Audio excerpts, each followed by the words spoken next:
Hey everyone, this is Neil with Wasted Paper here, bringing you another fountain pen review. This time we're looking at a Leonardo, which, if you've been watching a while, you know I love. This is one that I had to pick up. It's actually an exclusive to Atlas Stationers, and we're going to go straight into it now. On the outside, you just have a plain black craft box. It's got their logo branding right there, and I'm surprised it doesn't say any sort of Atlas branding on here. Inside of the slipcover, you're going to have your traditional black box, and inside of that, you're going to have your international guarantee. Comes with all of their pens. It's your warranty information and the pen. Look at this one. As soon as this pen was announced, I had to order it. Once it went up for that pre-order option, I went and got it. One, love Leonardo. Two, I actually don't own any of the primary manipulation pens, and this is primary manipulation 4.5. Take in all the color of this. You got chatoyance everywhere. You have glitter on all those black bits. And then my pattern's great. There's those hits of orangish yellow. You got just blues. You got just so much. There's so much going on. I really like this.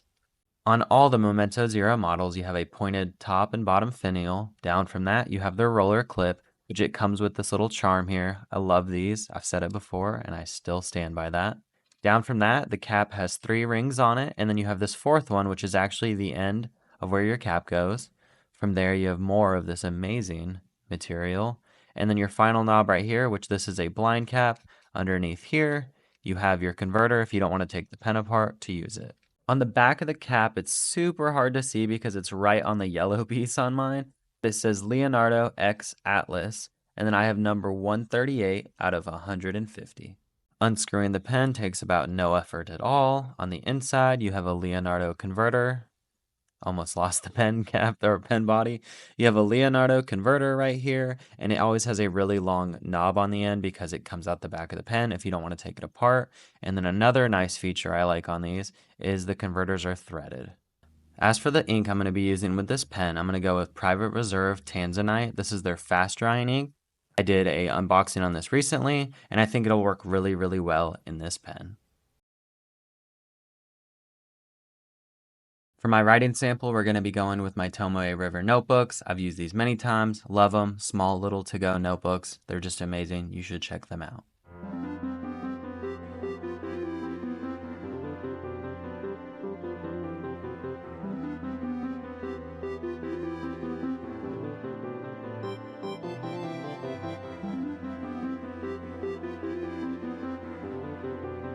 As for the flex, this is with no pressure, with, none, with, none, with.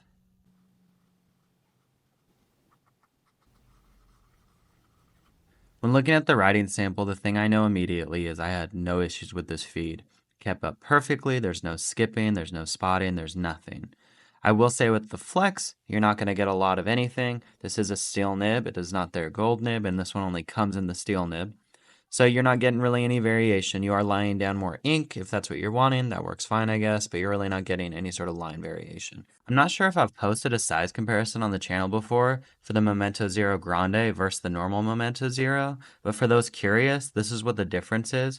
It's pretty substantial as far as length goes. You get quite a big increase, and the pen itself gains some width, so it does look bigger all around. Now for my normal size comparison, we have a Lamy Safari and a Pilot Custom 823. When looking at these side by side, the Leonardo is about the same length as the Safari. The biggest differences are those points kind of add the extra length to outpace it, but both of them are smaller than the Pilot Custom 823. Once the caps are off, the size is pretty similar across the board. The Custom 823 still takes it, but just barely.